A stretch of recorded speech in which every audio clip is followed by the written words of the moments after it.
Why did the room feel lighter the moment she stepped inside, as if everyone had already decided she didn't matter? The scanner beeped once, then again. Corporal Miller didn't even look at the screen right away. He was still smiling, the careless, unearned smile of someone too young to imagine consequence.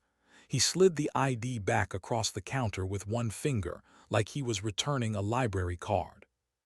"You sure you're in the right place, ma'am?" The processing center at Kai's Air Base hummed with climate control and confidence. Young confidence. Screens glowed. Boots moved with purpose. Outside, engines screamed skyward, reminding everyone inside that this was where speed lived, where youth ruled, where legends were built fast and forgotten faster. The woman didn't respond immediately. She stood still, gray slacks, dark blouse, no insignia, no rank. Hair pulled tight, streaked with silver she didn't bother hiding. Her face carried lines that didn't come from smiling. They came from watching things end. Her silence stretched. Not awkward, heavy. Specialist Chun leaned in, smirk ready. "This is advanced flight training, not visitor services." Her eyes lifted slowly. Slate gray, flat, focused, not offended, not confused, just measuring. "I was told to report to Colonel Madsen." Her voice didn't rise, didn't press, it landed. Something shifted. Miller frowned and finally glanced at his terminal. His fingers paused mid-gesture. An amber directive pulsed on screen. "Escort immediately, no delay." The smile drained from his face. He stood straighter without realizing why. "This way, ma'am." As they walked into the desert glare, engines roaring overhead, she exhaled softly, not relief, resignation. It always began this way. The laughter, the doubt, the moment before realization. Colonel Madsen's office smelled like polish and pressure. Plaques, aircraft photos, a career framed in metal and victory. He stood when she entered, his handshake firm but cautious, like he wasn't sure what he was touching. "Ms. Vance," the file says, he thought, though half of it was missing. He gestured for her to sit. "High Command speaks highly of your analytical work," he said. "They believe you can help with Cerberus." Her gaze drifted to the window. Fighters sliced the sky in perfect formation. "What's failing?" she asked. Madsen hesitated, whispering gorge. The room tightened. "No one completes it, not our best. The system adapts faster than they do." A door opened. Sergeant Reyes entered, thick neck, scarred hands, eyes that didn't bother hiding contempt. "This is the consultant," he asked. "We need pilots, Colonel, not." Madsen raised a hand. "Observation deck, let her watch." Dismissal dressed as courtesy. The simulator bay felt like a cathedral built for machines. The Cerberus sat suspended in steel arms, humming, alive. Lieutenant Davies prepped inside, young, confident, beautiful in the way only people untouched by failure can be. Pilots filled the deck, flight suits, smirks, curious glances that slid right past her. She stood at the back. Invisible. The simulation began. The canyon screamed toward them, rock and shadow, plasma fire blooming. Davies flew aggressively, flawlessly, and still the system closed in. Turrets predicted him. Gravity folded against him. Alarm. Failure. Again. Around her, frustration boiled. Hands slammed consoles. Voices rose. She didn't move. But Jenkins, the young tech, noticed her hands. Not touching anything, yet tightening, banking, anticipating. Her eyes moved ahead of the threats. She saw things before they appeared. And for the first time he felt afraid, not of the simulator. Of her. 2 days passed, failures stacked. The room grew brittle, Madsen's patience cracked. "You've given us nothing," he snapped. "My pilots think this is a joke." She met his gaze, calm, unyielding. "The simulation is flawed." Reyes laughed. "It kills everyone, that's not flawed, that's effective." It rewards predictability, she said, and punishes imagination. Madsen leaned back. So what do you suggest? She paused. Stop trying to win. Silence. Ray scoffed. We don't train retreat. You train obedience, she replied softly. The enemy won't be obedient. Madsen's jaw tightened. He made a decision not strategic, emotional. Bring up her full file. The room stilled. Omega Zero override. Jenkins froze. The screen went dark. Then it poured history. Projects, units, missions whispered about in bars and bunkrooms, names that didn't officially exist. Call sign, whisper. And then the number. No one breathed. That wasn't a statistic, it was a ledger. Davies stared. Rays went pale. Miller and Chun, the guards, looked like they'd seen a ghost. Madsen swallowed. May I? She asked. She entered the cockpit like memory returning to muscle. Switches flicked. Systems woke.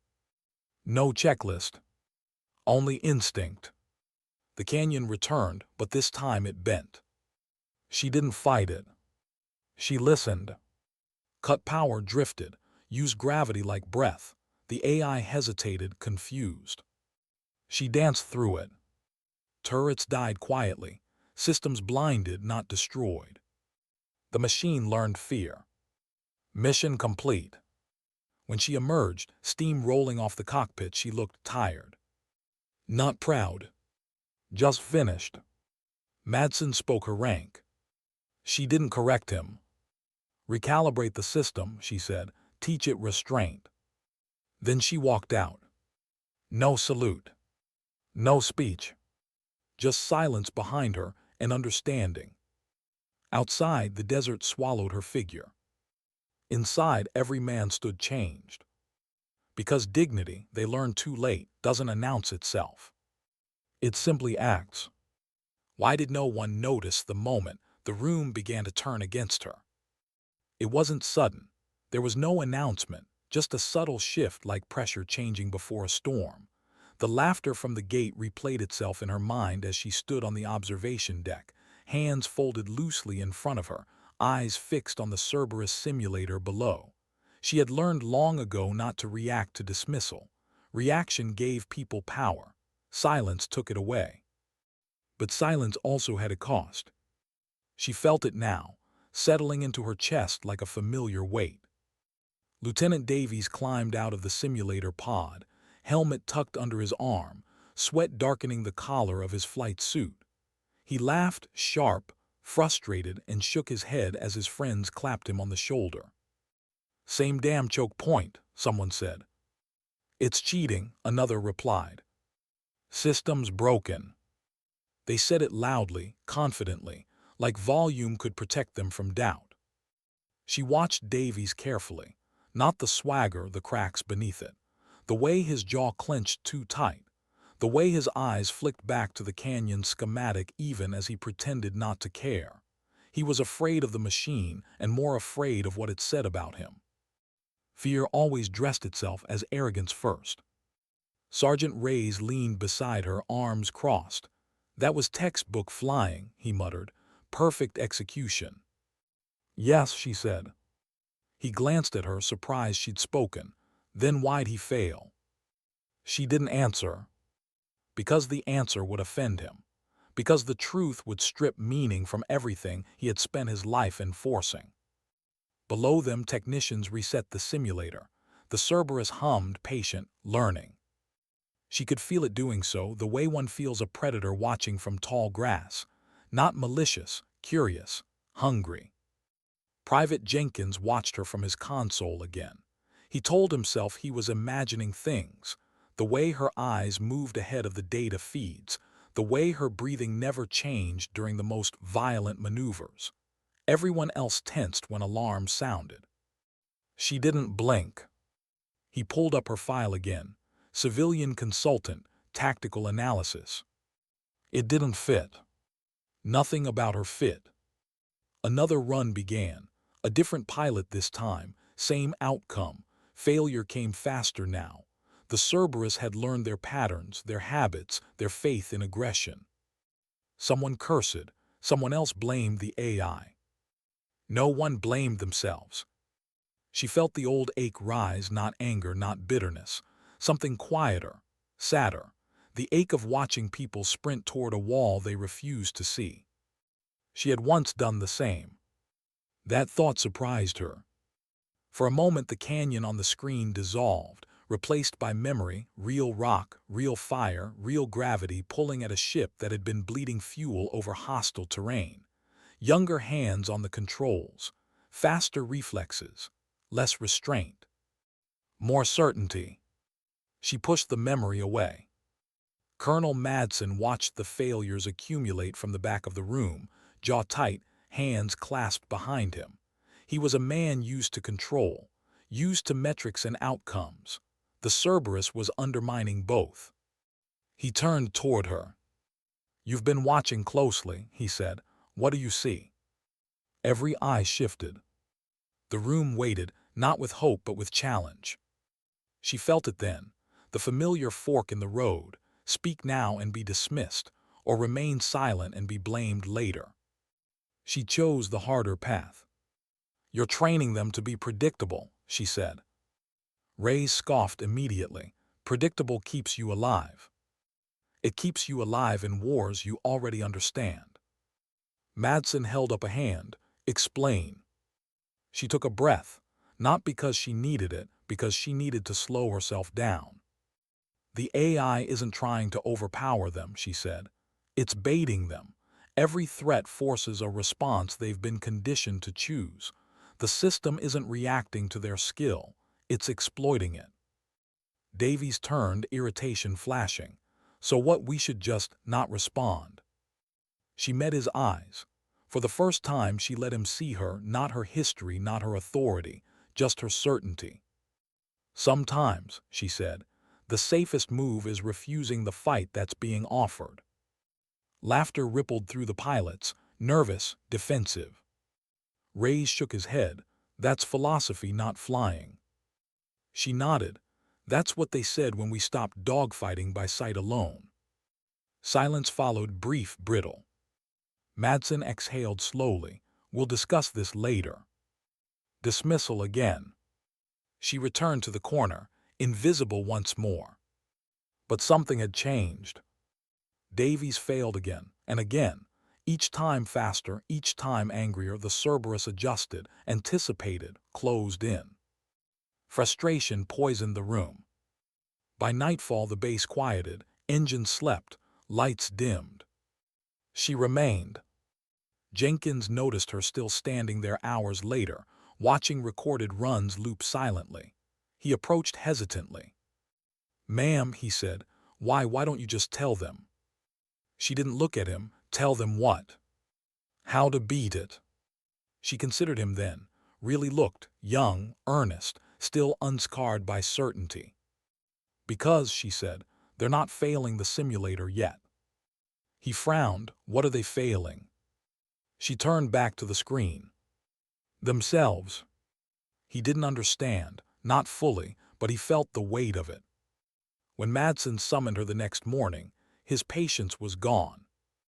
"You were sent here to help," he said flatly. "So far you've observed, that's not enough." "You didn't bring me here to help," she replied. "You brought me here to confirm what you already believed." He stiffened. "And what is that?" "That this problem can be solved without changing the people who face it." Reyes leaned against the wall, arms crossed. "We don't need therapy." She met his gaze, steady, unflinching. "You need humility." That did it. Madsen's eyes hardened. "Enough. If you have a solution, present it, or we end this charade." She felt the old exhaustion rise, the kind that came not from effort, but from repetition, from proving herself to rooms full of doubt. She had hoped, foolishly, that this time might be different. "Bring up my full file," she said quietly. The room froze. Reyes laughed. "You serious?" Madsen hesitated. Pride warred with curiosity, control with desperation. "Omega Zero," he said finally. The moment the screen changed, the room changed with it. And as the truth began to spill names, units, shadows, she didn't watch them. She watched herself, reflected in their silence, in their disbelief, in the sudden, fragile respect that came too late to erase years of being unseen. The number appeared last. She closed her eyes. Not from shame, from memory. Each digit carried a weight, a face, a moment where restraint had failed or necessity had won. When she opened them again, the room was no longer laughing. It was listening. And for the first time since she arrived, she felt something unfamiliar stir beneath the fatigue. Hope. Not for herself. For them. Because maybe, just maybe, they were finally ready to learn that strength wasn't about domination. It was about knowing when not to strike. And the Cerberus was waiting. What does it feel like when a room full of certainty collapses into silence? No one spoke after the number appeared. Not immediately. Not even the ones who always had something to say. The air itself seemed unsure of how to behave, as if sound had lost permission to exist. It glowed on the screen like a wound that refused to close. Lieutenant Davies stared at it as if the digits might rearrange themselves into something less final. His mouth opened once, then shut again. The confidence that had once filled his posture drained away, leaving something smaller behind, younger, exposed. Sergeant Reyes didn't move at all. His arms were still crossed, but now they looked less like armor and more like a habit he didn't know how to break. He had trained men for decades, buried friends, lived by rules that kept people alive. And yet, standing in front of him, quiet and unadorned, was proof that the rules had never been complete. Colonel Madsen felt the weight settle last. It hit him not as awe, but as realization. High Command hadn't sent him help. They had sent him judgment. He cleared his throat, but the sound came out rough. "Commander Vance," he said, testing the title like it might shatter. "Why didn't you tell us?" She didn't answer right away. Because there were too many answers, none of them kind. Because she was tired of explaining herself to rooms that had already decided who she was. Because every explanation dragged ghosts closer to the surface. "I wasn't asked," she said finally. The truth landed harder than any accusation. Madsen nodded once stiffly. "Show us." It wasn't a command, not really. It was surrender. The pilots parted without being told. Davy stepped back instinctively, eyes fixed on the floor. For the first time in his career, he didn't trust his own hands. She walked past them, footsteps soft against metal flooring. No hesitation, no ceremony, just movement toward something she knew too well. The Cerberus waited. As she descended into the cockpit, the noise of the room faded. The seat molded to her like memory returning to muscle. The controls felt smaller than she remembered, or maybe her hands had grown heavier. She paused, just for a breath. Inside that breath lived years, long nights over hostile terrain, the sound of engines failing at the wrong time, the moment after each mission when the adrenaline drained and left only counting. Counting losses, counting seconds, counting the cost. She pushed it aside. Systems came online at her touch, not hurried, not cautious, familiar. In the observation deck, Jenkins leaned forward, eyes wide. He'd watched dozens of pilots enter that cockpit. None of them looked like they belonged. She did. "Simulation ready," the system announced. She didn't acknowledge it. The canyon appeared. This time, the room saw it differently. Where others had seen a maze, she saw flow. Where they saw threat, she saw rhythm. The Cerberus unleashed its first barrage, plasma fire blooming across the screen. She didn't dodge. She drifted. The ship rolled gently, letting gravity do the work. Plasma passed through empty space where a fighter should have been. Reyes inhaled sharply. He hadn't realized he'd been holding his breath. "She's not fighting it," he whispered. No, Madsen replied, she's listening. The AI adjusted, turrets shifted, the canyon narrowed. She smiled. Just barely. It was the first smile anyone had seen. She cut main thrust. Gasps rippled through the room. The ship fell silent, suspended on the edge of physics. For a heartbeat it was vulnerable. For a heartbeat it trusted her completely. Then she moved. Using the gravity well like a handhold, she pivoted the craft in a tight, elegant arc. The maneuver wasn't aggressive. It wasn't defensive. It was dismissive. The Cerberus hesitated. That hesitation was everything. She slipped past the kill zone without firing a shot. Davies felt something crack open in his chest. Not jealousy, not fear. Understanding. He had spent his life trying to dominate the sky. She was letting it carry her. The AI escalated. Adaptive logic rewrote itself in real time. New threats bloomed. New traps formed. She dismantled them patiently. Not with overwhelming firepower, but with precision. A sensor blinded here.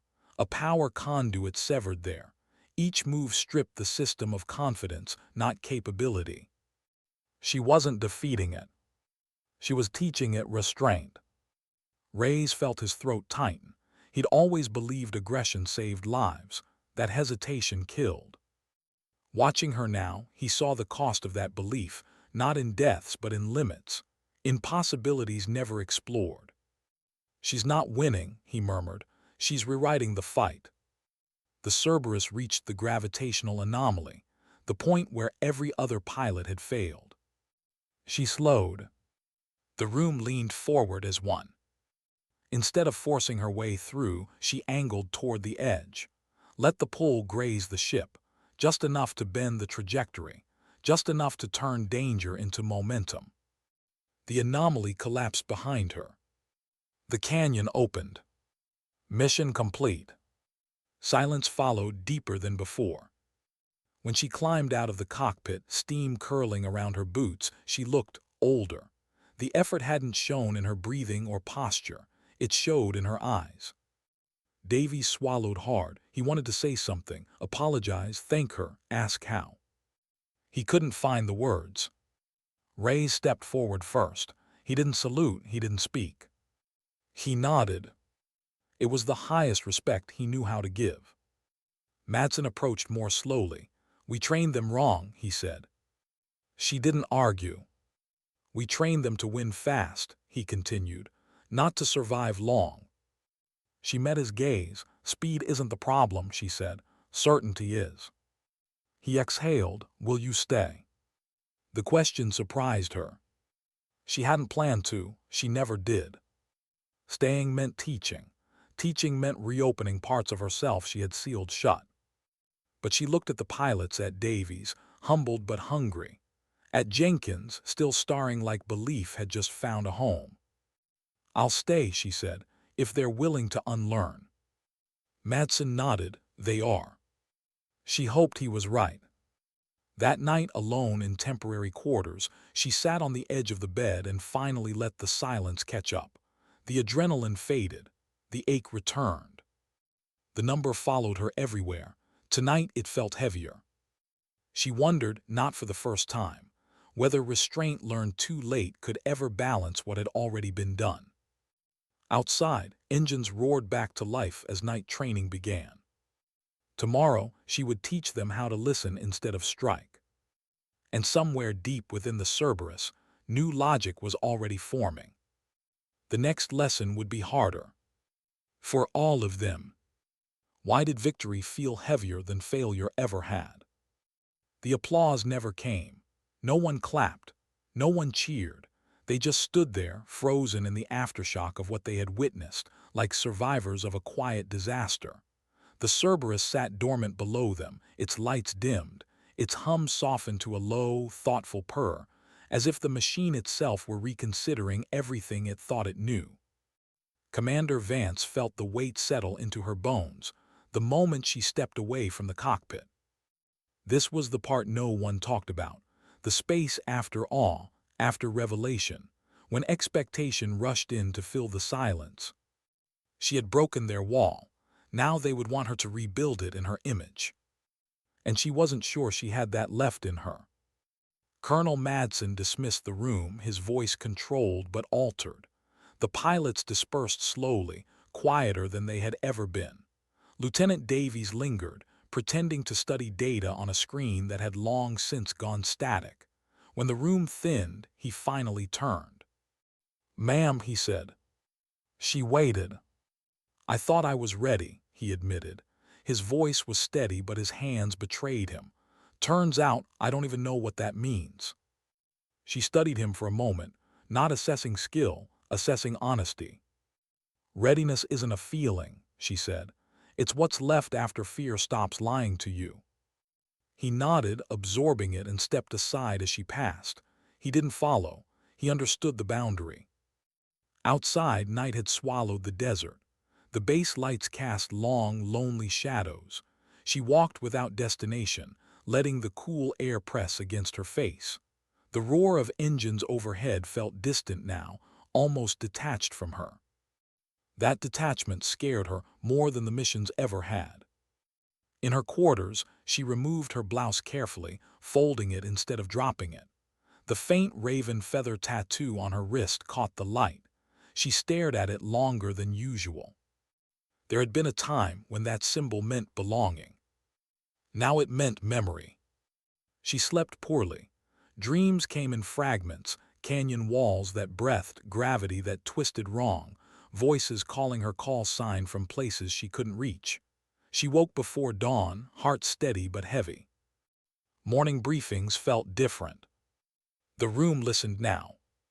She stood before them without slides or simulations, just presence, just voice.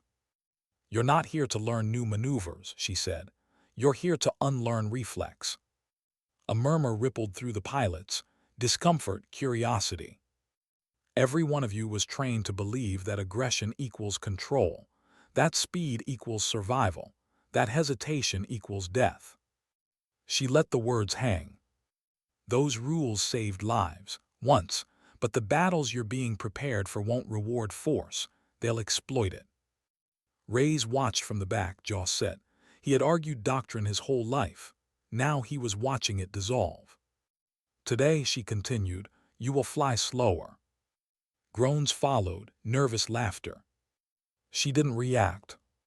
"You will not fire unless fired upon. You will not counter unless there is no alternative. And if you fail—" Davies raised a hand. "Then what's the objective?" She met his gaze. "To come back alive." The first runs were painful to watch. Pilots fought instinct. Hands twitched. Engines surged when they shouldn't. Some failed within seconds. Others made it farther not because they were better but because they hesitated. Hesitation, she knew, was just courage wearing a different uniform. Between runs, she said little. Correction came in quiet phrases, in questions instead of orders. "What did the system want you to do? Why did you give it that? What else was possible?" Jenkins noticed something else. She never criticized outcomes, only choices. By midday, exhaustion settled in, not physical, mental. Ray's finally approached her during a break. "You're tearing down muscle memory that took years to build." "Yes." "You sure you can rebuild it fast enough?" She looked at him, really looked, saw the weight of responsibility he carried. "No," she said, "but I'm sure the old way won't survive what's coming." He exhaled. "Neither will we if you're wrong." "That's always been true." The room went quiet. That afternoon, the Cerberus adapted again. It reduced aggression, increased deception, traps disguised as safety. One pilot followed a false opening straight into a simulated ambush. She stopped the run. "Why did you trust it?" she asked. "Because it let me go," the pilot replied. She nodded. "That's when you should be most afraid." Davies watched her closely, not with worship, with study. He was changing. That night she sat alone again, reviewing footage she didn't need to review. Her hands trembled slightly when she paused on certain frames. Old instincts surfaced, the urge to correct, to optimize, to dominate. She clenched her fists until the tremor stopped. She had spent a lifetime being efficient. Efficiency had a body count. A knock came at her door. Jenkins stood there awkward. "Ma'am," he said, "I ran some projections." She motioned him in. "The AI's learning slower," he said, "not because it's weaker, because it doesn't know what to anticipate anymore." She allowed herself a small nod. "Good. But there's something else," he added. "The more unpredictable the pilots get, the more the system tries to force a conclusion. It's getting desperate." She leaned back. "So does an enemy when control slips." He hesitated. "Is that dangerous?" "Yes," she said quietly. "That's when mistakes get made." After he left, she sat in the dark.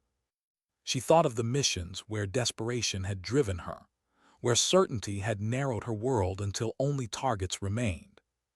She had survived those moments. Others hadn't. The next morning, alarms cut through the base before dawn. A live feed briefing summoned all command staff. Madsen's voice came through tight. "We have a real-world incident. Unidentified aircraft probing restricted airspace. Not hostile yet, but not benign." The room filled fast. Screens lit up. This wasn't training. She stood at the edge of the crowd, watching patterns emerge. The pilots looked to her. Not because she was in charge, because she understood restraint. And for the first time since she arrived, she felt fear sharpen into something useful. Purpose. Because this time, the lesson wouldn't end in simulation. And whatever approached their skis wouldn't care how many kills were in her past. Only what she chose to do next. Why did the sky feel different when the threat was real? The alert tones cut through the base with a sharpness that training alarms never carried. There was no artificial calm in the voice that followed, no carefully chosen language meant to simulate urgency without invoking it. This was real. Commander Vance stood still as the operations room filled around her. Boots struck the floor harder. Voices dropped. Even the air seemed to tense, heavy with anticipation and something older, instinct. The screen stabilized satellite imagery resolving into motion. 3 unidentified aircraft, high altitude, low emission, no transponder. Probing.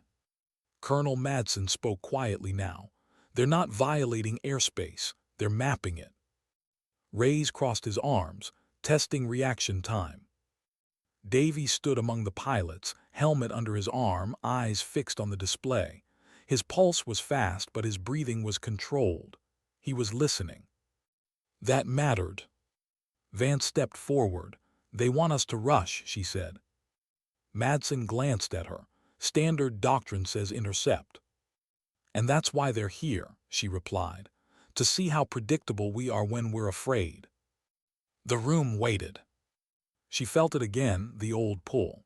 The expectation that she would step in, take control, become what the past said she was. Her jaw tightened. "Launch 1 aircraft," she said, "unarmed." Reyes turned sharply. "That's insane." "It's restraint," she corrected, "and it tells us more than a dogfight ever could." Madsen hesitated. This wasn't a simulator. There would be no reset. "Lieutenant Davies," Vance said, turning to him. He met her eyes. "Yes, ma'am." "You're up." His throat bobbed. He nodded once. "Understood." As he walked toward the hangar, Vance felt something unexpected, not fear for the mission. Fear for him. She hadn't allowed herself that in years. The jet lifted cleanly into the morning sky. No weapons, no challenge maneuvers, just presence. The unidentified aircraft reacted immediately. They slowed. They turned slightly inward. They were curious. Vance watched every data feed, every subtle shift. The pattern wasn't aggressive. It was testing boundaries, like hands pressing gently against glass. They're waiting for escalation, Jenkins murmured. Davies held his course, calm, visible, predictable in the right way. One of the unidentified craft moved closer, too close for comfort. "Sir," Davies said over comms, "they're mirroring me." Vance closed her eyes briefly. "Let them," she said. "Don't lead, don't follow, hold." Seconds stretched, a minute. Then a signal spike. The unknown craft flared its engines briefly. Not a weapon lock, a display. Communication. Madsen exhaled. They're gauging response, not initiating. Vance nodded. They don't want to fight, they want information. The unidentified aircraft broke formation and turned away. No shots fired, no lines crossed. The room released a breath it didn't realize it was holding. Davies returned safely. When he landed, his hands were shaking not from fear, from realization. "I wanted to react," he admitted quietly when he returned. "Every instinct told me to." She nodded, "And you didn't." "Is that victory?" She considered the word. "No," she said, "it's survival." The debrief was subdued. There was no celebration, just reflection. Reyes approached her afterward, voice low. "If we'd followed protocol, someone would be dead," she finished. He didn't argue. That night Vance stood alone on the tarmac, watching stars emerge one by one. The sky felt vast again, unclaimed.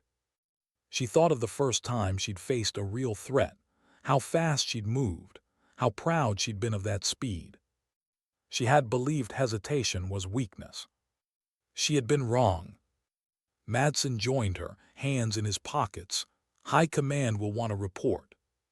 She nodded. "They'll want justification." "And blame," he added. "Yes." He studied her. "Are you ready for that?" She looked up at the sky. "I've carried worse." He hesitated. "You could stay, officially teach this." The offer hung there.